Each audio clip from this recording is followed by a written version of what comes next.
नमस्कार दर्शक, हमारे इंडोर्स क्षेत्र में धान का खेती लगाने का काम लोग जून जुलाई के महीने से ही शुरू कर देते हैं, जो करीबन 4-5 महीने के अवधि में ही फसल पककर काटने के लिए तैयार हो जाता है। यही धान काटने की और धान झाड़ने की कार्य करते हुए देखे गए जयगांव GP1 खोखला देवराली लाइन क्षेत्र के लोग अपने अपने खेतों से पके हुए धान को काटकर गुच्छा बनाकर अपने खेतों में रखते हैं और बाद में उसी को उठाकर टेबल में या फिर खाट में पटक पटक के मारते हैं और उस सूखी घास जिसको परल भी कहा जाता है उससे धान अलग करते हैं। यही कार्य करते हुए देखे गए जयगांव GP1 खोखला देवराली क्षेत्र के ग्रामीण वासी। इस विषय में ग्रामीण वासी से बात करने पर उनके द्वारा बताया गया, पहले उनके बाप दादा के समय में उनको बाजार से चावल खरीद के लेकर आना नहीं पड़ता था। उनके खेतों में ही इतने पर्याप्त मात्रा में चावल उग जाता था कि उनके सभी परिवार को पर्याप्त हो जाता था। परंतु आज के दौर में उस तरह की खेती नहीं होती है और उनको बाजार से ही खरीद के लाकर खाना पड़ता है। जितना उपजाऊ होता है वह कम समय तक ही पर्याप्त होता है। पहले इस क्षेत्र में ज्यादातर लोग खेती को ही महत्व देते थे, सभी खेती करते थे। भारी मात्रा में सभी के खेतों में धान उपजनी हुआ करता था। परंतु आजकल लोग खेती करना छोड़ चुके हैं और ज्यादातर लोग सुपारी का पेड़ लगाते हैं अपने खेतों में, जिसमें ज्यादा मेहनत नहीं करना पड़ता है धान की खेती की तरह, और एक बार लगा दिया तो सालाना फल देता रहता है। इस क्षेत्र के लोगों का खेती छोड़ने का एक मुख्य कारण यह भी है कि जंगली हाथियों के कारण वर्ष इस क्षेत्र के लोगों को भारी नुकसान सालाना झेलना पड़ता है। इसी के कारण वर्ष आहिस्ता आहिस्ता करके इस क्षेत्र के सभी लोग खेती छोड़ चुके हैं। कुछ चुनिंदा लोग ही बचे हुए हैं जो अभी तक खेती कर रहे हैं। और इस क्षेत्र के ग्रामीण वासियों से बातें करने पर पता चला कि सरकार इस क्षेत्र में कृषि को बढ़ाने के लिए कोई भी सरकारी प्रकल्प के तहत सहयोग प्रदान नहीं करती है। पहिली यहाँनेरि धान खेती कति हुन्थ्यो त?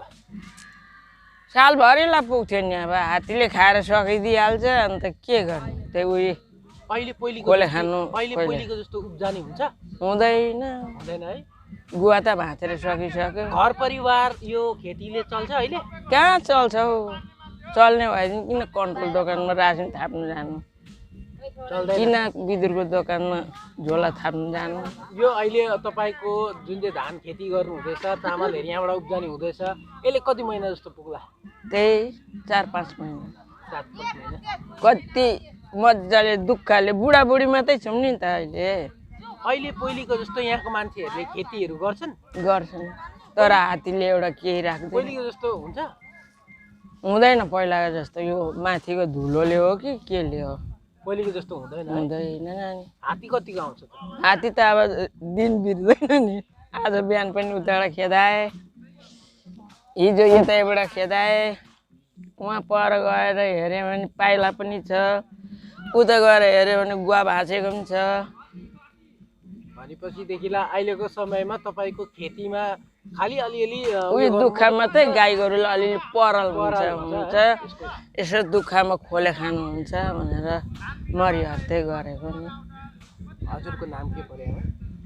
मेरो त अब ओरिजिनल नाम त साइली हो, डुप्लिकेट चाहिँ के हो त? डुप्लिकेट भोटतिर चाहिँ निर्माया। यहाँनेरि अहिले तपाईँहरू धान कुट्दै गरेको देख्यौँ हामीले। अहिले पहिलेको हिसाबले कतिको उब्जनी हुन्छ? के पहिलेको जस्तो हुन्छ यहाँनिर धान खेती? पहिलाको जस्तो त अहिले हुँदैन नि। अब एक त बाटो साटोले होइन, यो एसएन हाइवेले सबै खाइदिइहाल्यो, प्लस अब अहिले हात्तीको ताण्डव छ, थानी छ होइन, र पनि अब हात्तीबाट बचाएर पनि दुःख सुख गर्दैछ। त पहिलाको जस्तो चाहिँ फल्ती छैन होइन। अब यो क्षेत्रको मानिसहरूले तपाईँको किसानी गरेर अहिले घर परिवार चलाउन सकिन्छ? त्यो त अब असम्भव कुरो हो होइन। यहाँ घर प्रत्येकबाट सबैजना एकजना दुईजना सब बाहिर गएर कमाउने छ। जस्ट घरमा जो बस्दैछ उनीहरूले दुःख सुख अब बारी चाहिँ बाँझो नबसोस् भनेर चाहिँ अब यो गरेको मात्रै होइन। र पहिलाको जस्तो फल्ती त छैन नि अहिले। अब निर्लो बराबर यो क्षेत्रमा पहिलाको जस्तो तपाईँको खेतीहरू हुन्छ अहिले? अहिले छैन, नको बराबर हुन्छ, छैन। माने विशेष यहाँ चाहिँ के छ भने ताण्डव हात्तीकै छ। अब मेन प्राय यो क्षेत्रको मान्छेले केलाई कुन चाहिँ के को खेती प्राय बेसी गर्छन् त? अब यहाँ त अब फिलहाल अहिले त्यही धान होइन, धानको सिजनमा धान लाउने गर्छौँ, फेरि ठिकै आउँछ मकैको चाहिँ मकै। अहिले प्राय जस्तो हामी देख्छौँ यो क्षेत्रतिर मानिसले धानहरू भन्दा पनि बेसी गुवालाई धेरै महत्त्व दिएको देख्छौँ। अनि गुवा पनि लगाइरहेको छन्। अब जति रकको अलि बारी हुन्छ त्यसमा गुवा लगाएको छ, त्यो गुवा पनि त छैन, भाँचेर हात्तीले नै ताण्डव शेष छ नि त। जाँगरले अब पहिला यस्तो जुन फल्ती हामीले थन्क्याउँथ्यौँ होइन, 40 मुरी 50 मुरी त्यस्तो रास अब हामीले थन्क्याएको एक टाइममा 2 रात 3 रात लाउँछ हामीले धान झार्नु। त्यो समय अहिले छैन नि अब। त्यति बेलाको समय के थियो भने धान झाटेर कुटेरै अब हामीलाई घर परिवार चल्थ्यो, कोही बाहिर जानु पर्दैन थियो। अब त्यो धान बिक्री गरेर दसैँ तिहार मनाइन्थ्यो। पहिले रमाइलो हुन्थ्यो कि गाउँघरमा धेरै मान्छेहरू देखिन्थ्यो। यो पालि जस्तो तपाईँ अब प्रायः जस्तो मानिसहरू बाहिरतिर कामहरू गर्नु गएको देख्छौँ। तर कतिजनाको यस्तो पनि देखेको छौँ कि खेती बाँझो छ, आफू घर छोडेर बाहिरतिर मात्रै बाहिर त्यस्तै छ अहिले। प्रायः जस्तो आज मैले अब 15 साल बादमा आज धान झार्दैछु म आफ्नो बारीको होइन। अब जति लगाएको छ 8-10 कुटी पनि हात्तीले खाइदियो। रहल अहिले गरेको छ 4-5 मुरी होला जस्तो छ होइन। त्यसले त केही हुने होइन, 2-3 महिना जाँदैन होइन।